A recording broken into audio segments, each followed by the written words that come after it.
বাংলাদেশের প্রথম নির্বাচিত নারী প্রধানমন্ত্রী খালেদা জিয়া ৩ মেয়াদে সরকার গঠন করে ক্ষমতায় ছিলেন।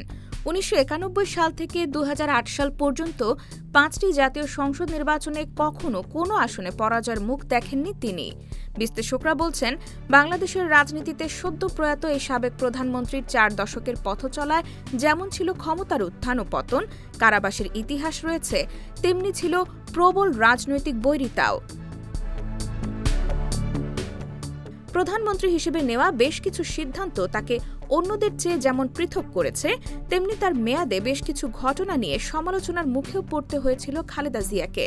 চলুন দেখে নেওয়া যাক খালেদা জিয়ার ৩ মেয়াদের ১০টি আলোচিত ঘটনা। এরশাদ সরকারের পতনের পর ১৯৯১ সালের ২৭ ফেব্রুয়ারি নির্বাচনের মাধ্যমে খালেদা জিয়ার নেতৃত্বে ক্ষমতায় আসে বিএনপি। পরের মাসেই ২০ মার্চ বাংলাদেশের প্রথম নারী প্রধানমন্ত্রী হিসেবে শপথ গ্রহণ করে ইতিহাস গড়েন বেগম জিয়া। দ্বাদশ সংশোধনী পাশের মাধ্যমে বাংলাদেশকে আবার সংসদীয় গণতন্ত্রে ফিরিয়ে আনেন।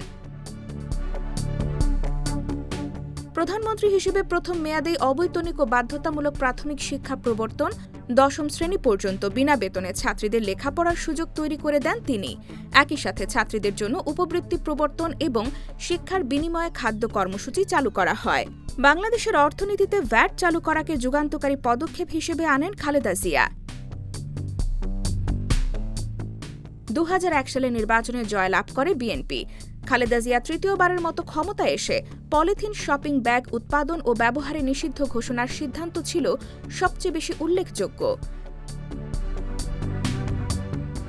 খালেদা জিয়ার তৃতীয় মেয়াদে ২০০২ সালের ১৬ অক্টোবর মধ্যরাত থেকে সারা দেশে একযোগে অভিযান শুরু করে সেনাবাহিনী।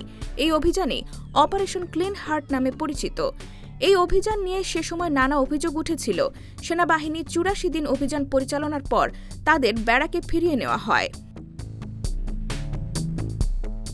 ২০০২ সালে আইনশৃঙ্খলা রক্ষায় ৪ দলীয় জোট সরকার ২০০৩ সালে অপরাধ দমনের জন্য বড় অভিযান পরিচালনায় পুলিশ সদস্যদের নিয়ে একটি বিশেষ বাহিনী গঠন করে। ২০০৪ সালের ২৬ মার্চ সামরিক বাহিনীর সদস্যদেরও অন্তর্ভুক্ত করে র্যাব গঠন করা হয়। খালেদা জিয়া তৃতীয় মেয়াদে প্রধানমন্ত্রী থাকাকালীন বাংলাদেশে জঙ্গি তৎপরতা বৃদ্ধি পেতে দেখা যায়। ২০০৪ সালের ২১ আগস্ট বঙ্গবন্ধু এভিনিউতে আওয়ামী লীগ সভানেত্রী শেখ হাসিনার এক সমাবেশে ভয়াবহ গ্রেনেড হামলায় প্রাণ হারিয়েছিল ২৪ জন।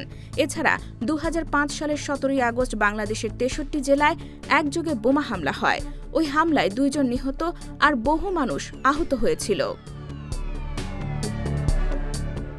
খালেদা জিয়া প্রধানমন্ত্রী থাকাকালীন দেশের ইতিহাসে সর্ববৃহৎ অস্ত্র ও গোলাবারুদের চালান আটক করা হয় ২০০৪ সালের ১ এপ্রিল রাতে।